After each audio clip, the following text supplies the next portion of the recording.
The only way to survive the game is to remember the dangers of what you're dealing with, even if it looks like cute girls on the outside. Winking face. So, yeah, let's take a look. The first recorded death associated with SCP-8008 boob occurred on December 18th, 1997. The victim, John Paul Riveau, 38, Caucasian male, was found pinned under his Dodge truck.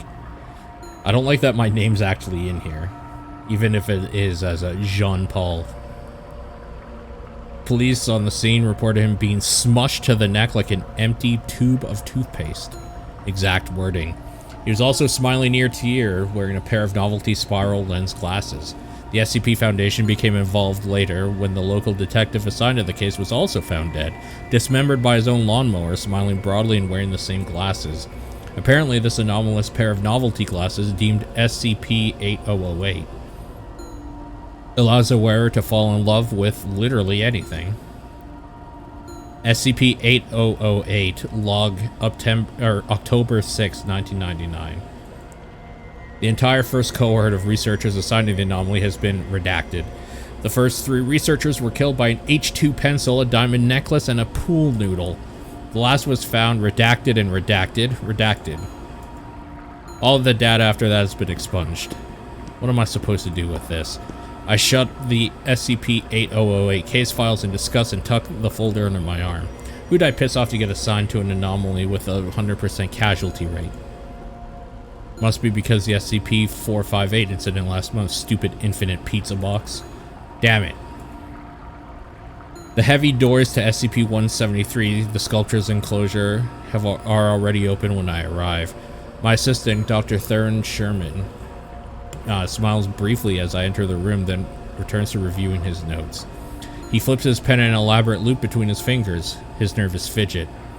The dozen D-class inmates inside are all staring intently at vaguely peanut-shaped sculpture standing motionless in the corner of the room. After all, it only takes an instant when nobody has it in their direct line of sight, even a blink at the wrong time, and it will snap all of our necks in an instant. Ah, here comes Dr. Fields now from his experiment with SCP-682. Morning. He seems distracted. Morning, sir. Everything all right? He blinks, seems refocused. Yes, everything's fine.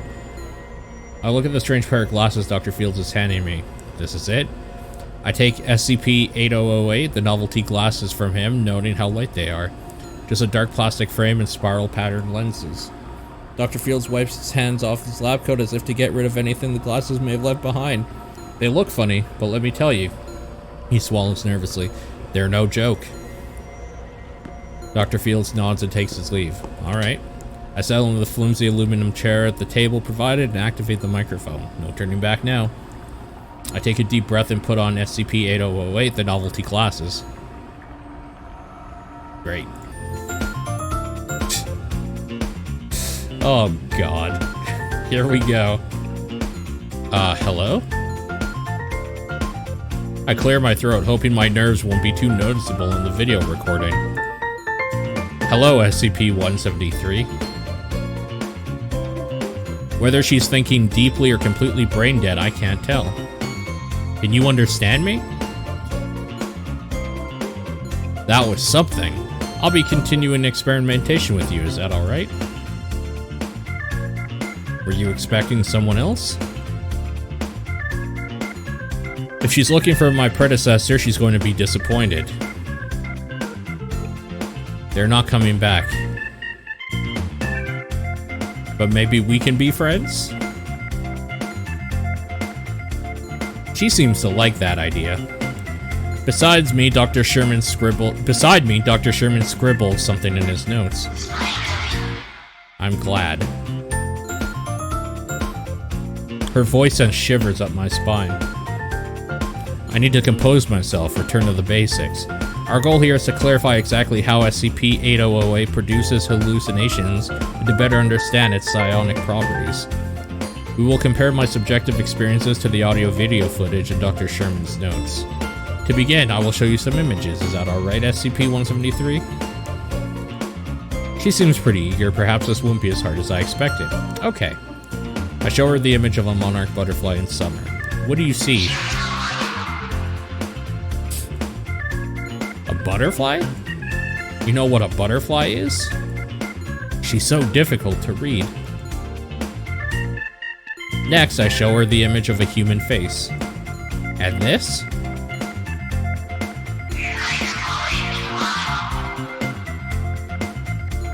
What?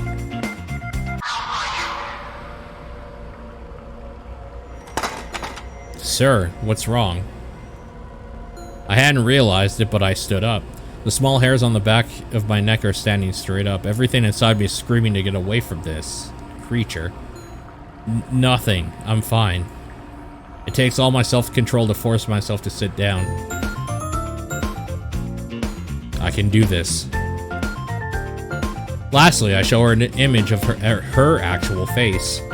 The blank spray-painted eyes stare up from the paper. Last one, okay? What do you see here? Confronted with the image of her actual face, she seems distressed.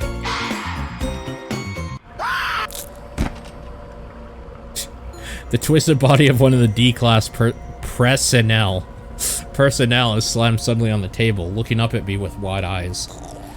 His body is spasming at the sudden disconnection from his brainstem. His head is turned around 180 degrees. What just happened? Dr. Sherman. I didn't see. I blinked. The man on the table stopped twitching, his irises mid-dilated. Around the room, the remaining D-class have their backs against the wall. One woman is hyperventilating, covering her eyes. I blinked too. At me. And me. Not again. Everyone just happened to blink at the same time? I will remind D-class personnel that any deviation from eye contact protocol will have severe consequences. We can see that. Beyond the obvious. Right. I almost jump out of my chair as the timer beeps. We're going to end here for today. Please don't be upset. Will be back tomorrow, okay? She seems relieved about that. This is fucking weird. So, do you guys... I don't know if you guys, like, know about SCP stuff. I kind of assume maybe, like, everybody has read it at some point. So, if you don't know, SCP stands for Secure, Contain, Protect. And it is a bunch of creepypasta stories or whatever put together of, like, weird... If you've played Control, a lot of that is, like, what the SCP Foundation would be. This is 173. This is what this is, like, a waifu version of. Right here. And this is kind of what this is playing on. SCP-173 is this weird... What do they call it here? Constructed from concrete and rebar, traces of Krylon brand spray paint. It is an animate, like, weird object thing that when you're dealing with it, everybody has to be staring at it, because if you look away for a second, it kills you. It kills everybody. So that includes blinking or whatever. This is what this is ripping on. This is what this is supposed to be, but, like, as a waifu version.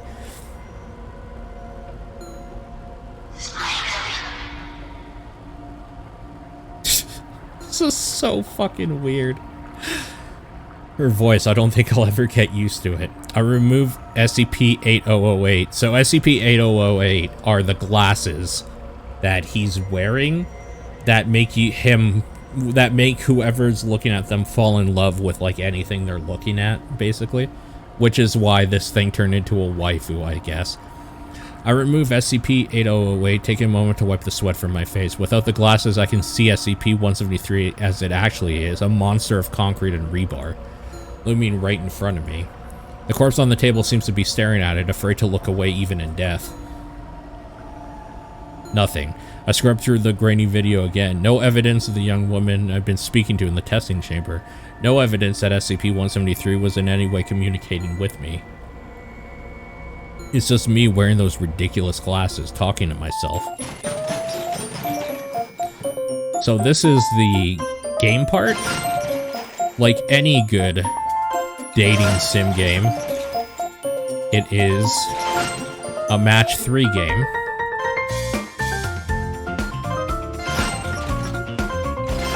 Because of course it is.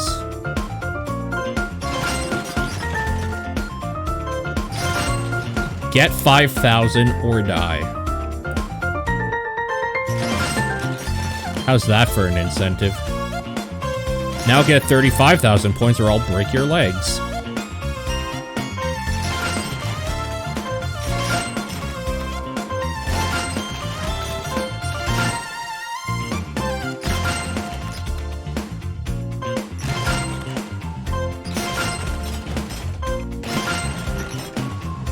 Can I move anywhere? No, only one slot.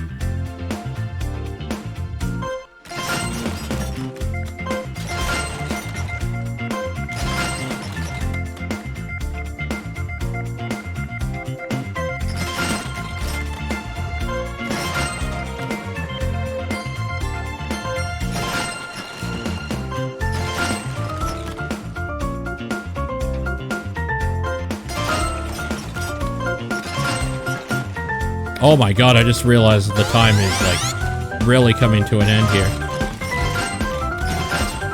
The fuck?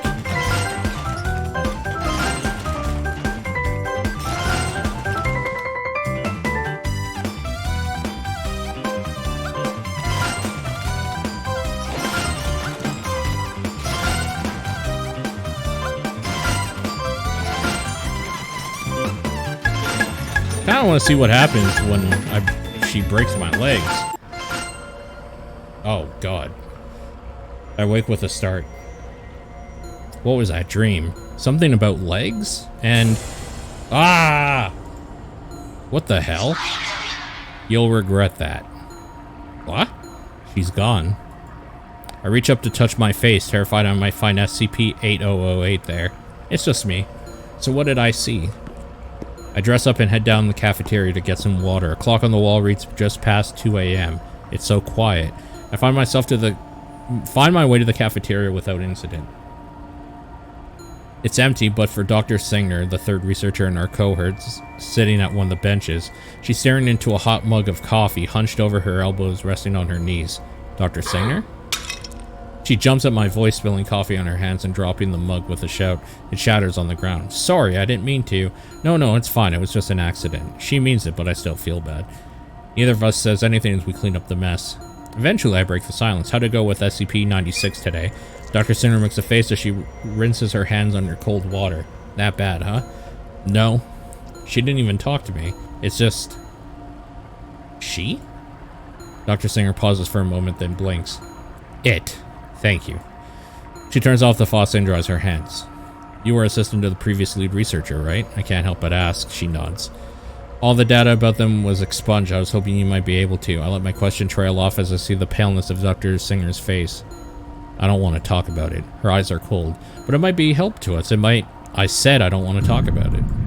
Suddenly, the room rocks at the sound of a distant explosion. An instant later, the containment breach alarm blares to life.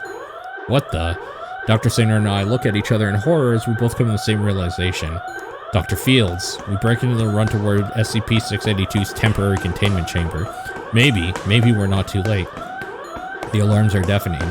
I've only ever heard them once before at the site I've been transferred from. 14 people died that night. The hallway rocks violently. Fine dust pours from the concrete ceiling, catching my throat as we run. I cough hoarsely, my lungs burning from the unfamiliar exercise. My worst fears are confirmed as we round the final corner. All I see is a cloud of billowing dust and stone debris. Huge shards of rock gouged from the walls on the far end of the corridor, exploding from the wall that had been SCP-682's temporary containment chamber. Hell. I jump as a hand grasps my trouser leg. To my horror, I recognize Dr. Veda, a fourth and final researcher in our cohort. His lips and chin are crimson with blood. His torso has been pulped by metal shrapnel. I barely have time to process this before a shape looms out of the new hole in the wall. It's big. Ahead of us, Dr. Fields is standing with his arms raised towards it. I can't see his face, but I know he's wearing SCP-8008. The massive Keter-class anomaly crawls over the pile of debris. Yellow acid smoke pours off its body. It spots Dr. Singer and I, and my body freezes, pinned by those hateful yellow eyes. My beloved, my queen. He looks so small next to her. I did as you asked, now we can be together.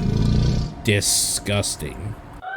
It snaps Dr. Fields up in its crocodilian jaw faster than I believe.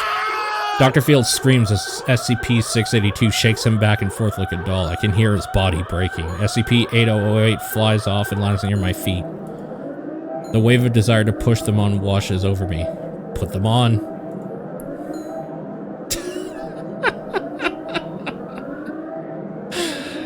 Oh boy. Oh boy. What is this one? This is SCP-682.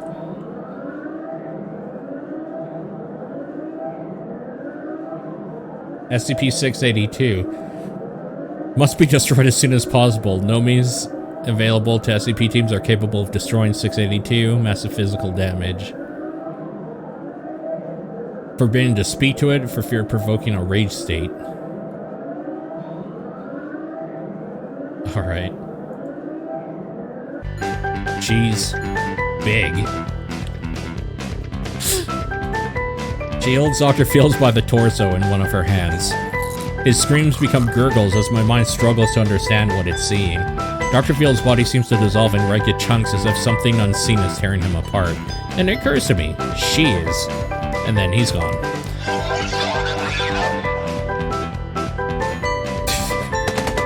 Gunfire erupts from behind SCP-682. I hit the floor as bullets whip through the air around me, sending sprays of sharp stone where they hit the tiles. I cover my head.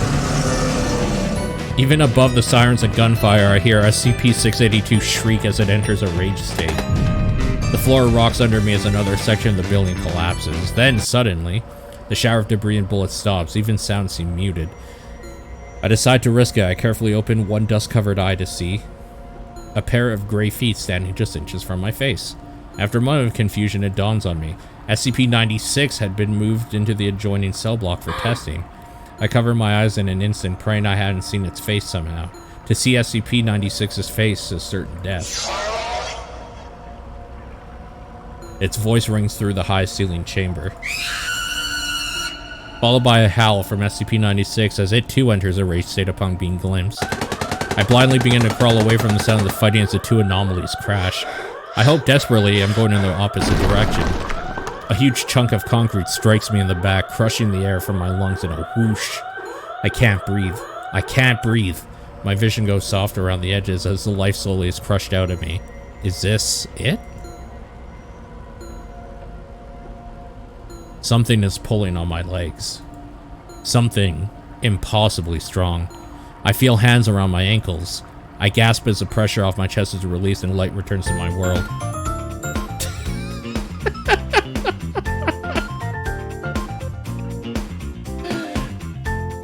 Of course.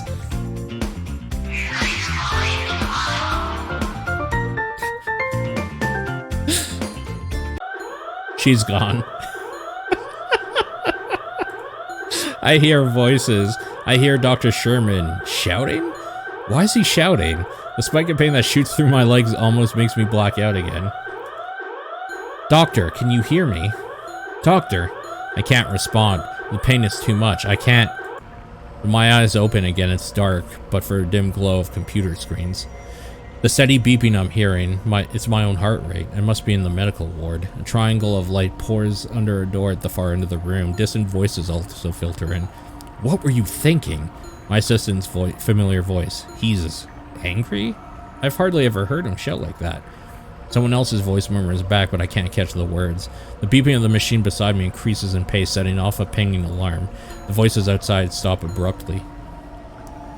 I'm forced to shield my eyes as Dr. Sherman throws the door open.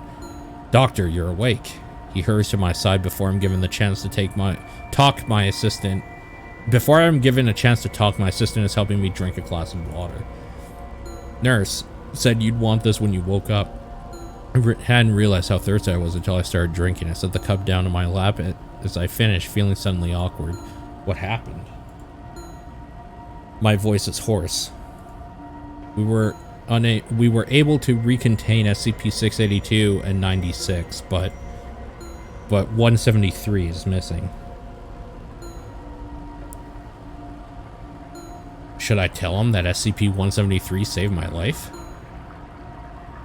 Its containment chamber was found open. That's not your biggest worry, though. Your legs were broken when that wall fell on you. That explains the dull ache I've been feeling, the fuzziness in my head. Must be pretty powerful painkillers. I should write a thank you letter to the pharmaceuticals department. How bad? They'll heal, but you'll be in a wheelchair and cast for a few months at least. Damn it. We need to find 173, I think. Might be in danger. That's as much as I'm willing to say. Dr. Sherman's eyes narrow. The task force personnel are already down in the tunnel searching for it. They won't find her. It. They won't find it. Right, sorry. Why not? How do I explain to him? We need to ask someone who was there. Everyone who saw what happened was torn apart, other than you. Not everyone. Absolutely not. No, absolutely not. Theron, I don't have a lot of time. It's hard to explain. He crosses his arms for a moment, then seems to deflate. Fine. Suppose someone has to keep watch over you. A chill runs down my spine at that. I can't help but wonder if SCP-173 is watching me even now. There's no time to lose. Alright guys, what do you think? Did we visit 682 or 096? Which anomaly should we visit first? We didn't really get a whole lot of time with 96. Maybe we should go with 96, right? Let's go to 96. As per protocol, no one is actually allowed to enter SCP-96's containment chamber. The risk of accidentally glimpsing its face is just too high. And that's all it would take. SCP-96 cannot be stopped once you've seen its face. It will find you and kill you no matter what. Is this really such a good idea? Around us, the armored task force personnel watch carefully, wary of any sign of trouble.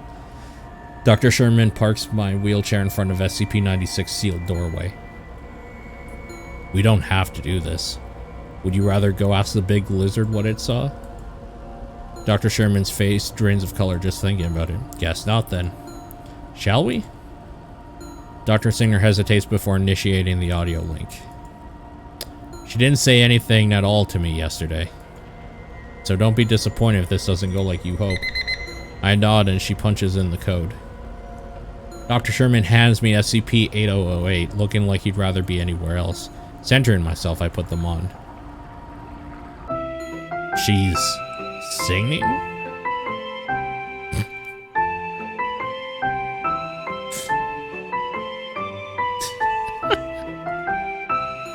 What? It's beautiful. Like a bird. It sounds so sad. Almost lonely. She stopped. Hello? No, look away. She wants us to look away from the console. But I can't even. She's begging us. Dr. Singer and Sherman both look awkwardly at the floor. Is that better?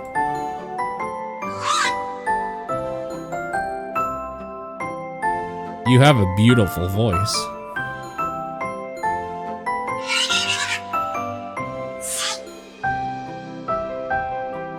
I'm not lying. You really do.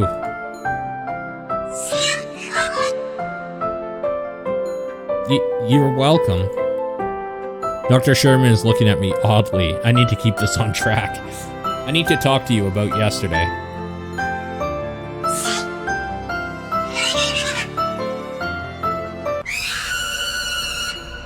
She screams so loud the speaker cuts out, but we can still hear her clearly through the wall.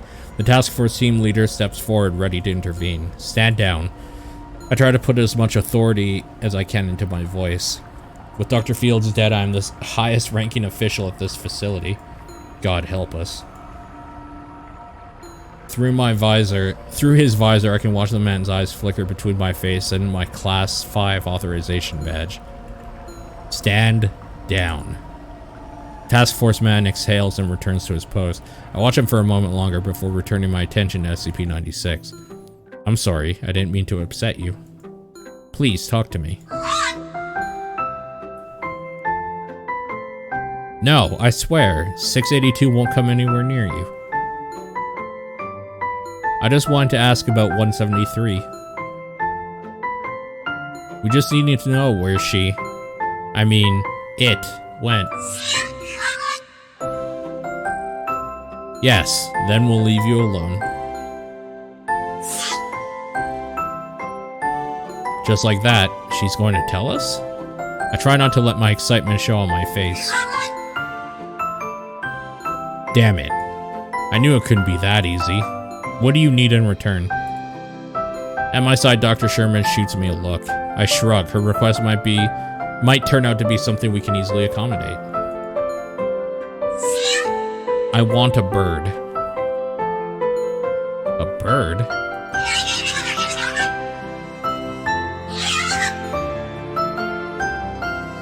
You mean out in the mountains? Okay, sure, you can have some recorded bird song. Again, we're forced to cover our ears against the piercing noise.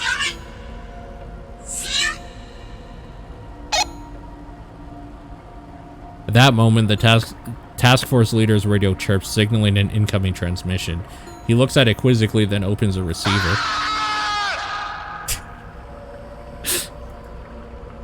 The screaming from the other end almost makes him drop the device.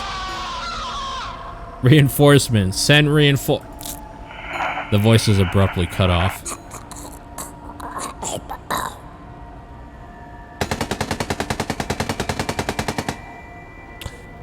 If you have this on in the background and like you weren't watching the video, this is like a weird radio play I'm putting on. It's like a weird radio play or something. The radio goes dead. Nobody says anything for a long moment. Eventually, I clear my throat. We'll get you a real bird. We can have it by tomorrow. Then, you'll tell us about what happened to SCP-173?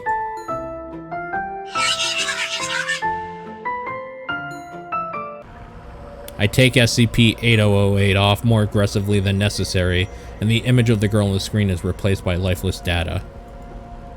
She wants birds? I nod, handing SCP-8008 back to Dr. Sherman, who stores them safely in his breast pocket.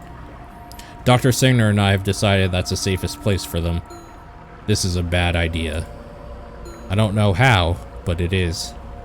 What other choice do we have? The mental image of SCP-682 looms over us all. I signal to Dr. Sherman that we should leave, and he's only too happy to oblige.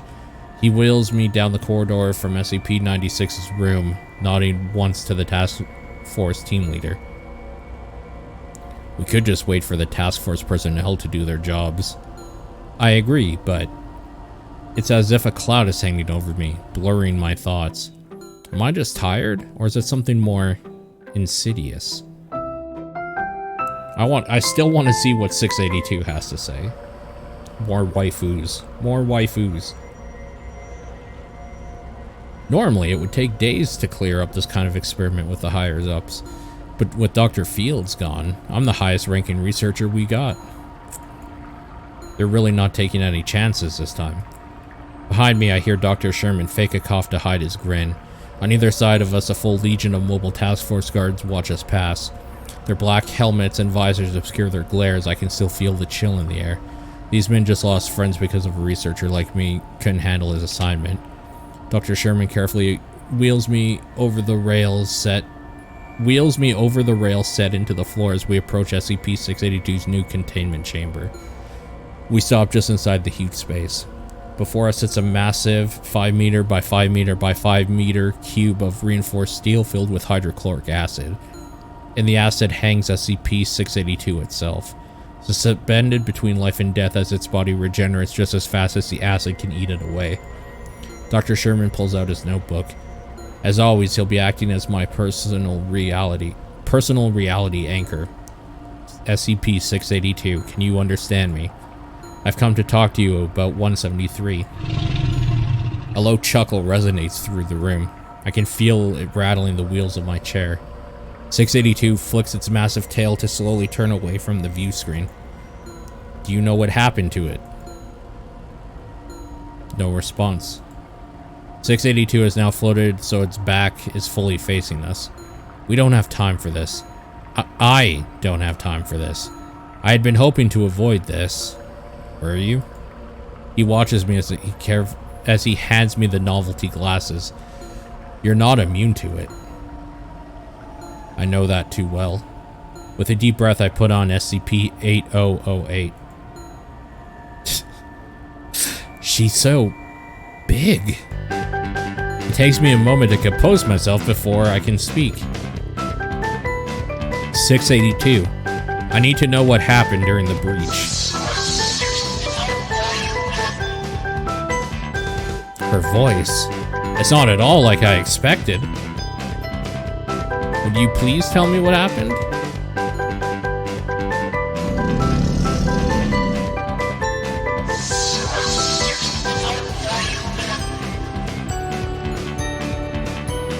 You think that too?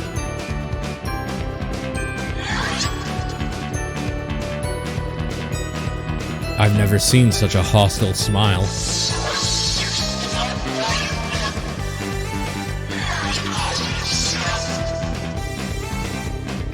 From the corner of my eye, I see Dr. Sherman watching me carefully. But I need to stay focused on SCP-682. You cannot be trusted. The acid swirls in little eddies around her as she laughs.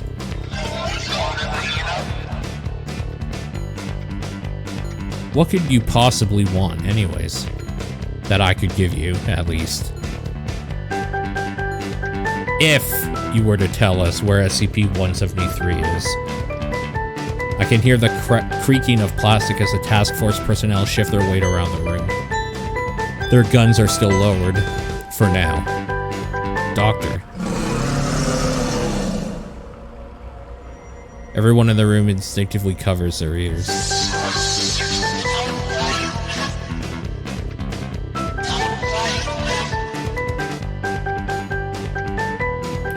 I relay the offer to Dr. Sherman. Out of the question.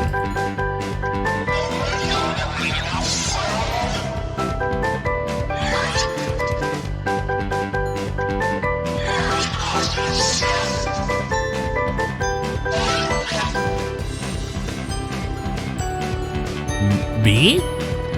You want me?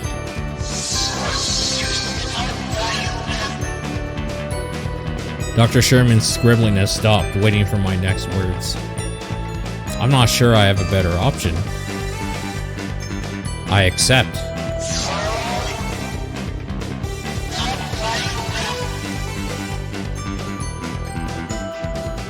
See you tomorrow. I remove SCP-8008 and hand it to Dr. Sherman for safekeeping. SCP-682's rumbling laughter follows us out of the chamber. I can't help but wonder if I'm making the right decision. And time is running out. Once we're outside of earshot of the guards, Dr. Sherman stops and looks me dead in the eye. You can't go through with this. It might be our best shot. Dr. Sherman runs his hand through his hair. Alright, fine. I trust you. Let's call it a day. We're all exhausted. No one argues with that, and then we'll talk about this in the morning, alright? Dr. Sherman looks at me and then Dr. Singer. He shrugs, looking just as exhausted as I feel. Okay, let's get you back to the medical ward. My eyes drift closed as soon as I'm tucked into bed. What a day. Everything swirls in my mind as sleep overtakes me.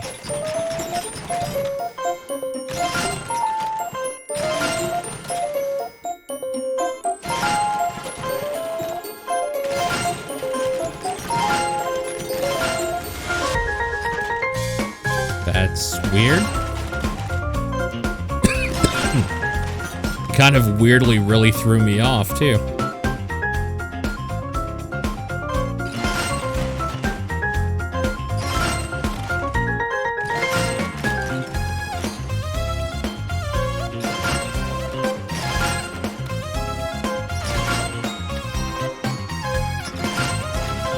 I love it because this isn't actually like a match 3 so much as it's just like a, yeah, just put some things together.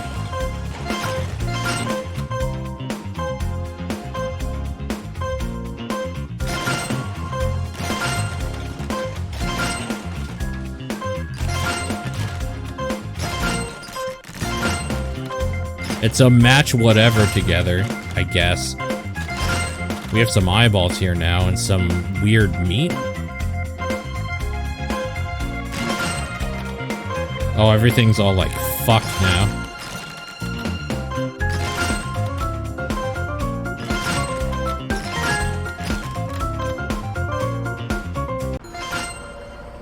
Uh-oh, I probably shouldn't have clicked on her head. Where am I? The tunnels beneath the facility? I hear footsteps and shouting. Is that? My eyes open in the dark. I'm cold, sticky with sweat. What was that nightmare? The machines I'm hooked up to are throwing a fit, setting the alarm off again. The door to my room flies open. Doctor! I look up to see my assistant silhouette in the doorway. In the next moment, he's at my side. Oh, thank God. I thought, I'm fine. Just a nightmare. He looks at me strangely, somewhere between concern and relief. The morning shift nurse arrives a moment later to check my vitals. Dr. Sherman hangs back, fidgeting with his favorite pen. Healthy as a horse? The nurse forces a smile for my benefit, but says nothing. Then Dr. Sherman and I are alone again. It was SCP-173. Sherman looks up at me. In my nightmare, that is. She's down in the tunnels. I think I even know where. No, you don't. It was just a dream. I'm not sure anymore. I sigh, weighing out our options. We could give 682 its hour of sunlight and pray it doesn't kill us all in the process, or give SCP-96 its bird and pray it doesn't kill us all in the process. All our options kinda suck. Dr. Sherman actually laughs at that. You're right about that. So, what should we do? What you should do is, if you want to play this, check this out. It's called Doki Anomaly. And yeah, that's where I'm gonna stop this for now. Weird fucking game, dude.